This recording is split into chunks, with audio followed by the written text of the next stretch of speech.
February 1, 2023.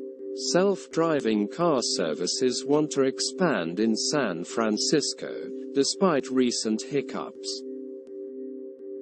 Waymo and Cruise hope to widen their projects to include more of the city. But local officials are increasingly concerned about breakdowns causing congestion.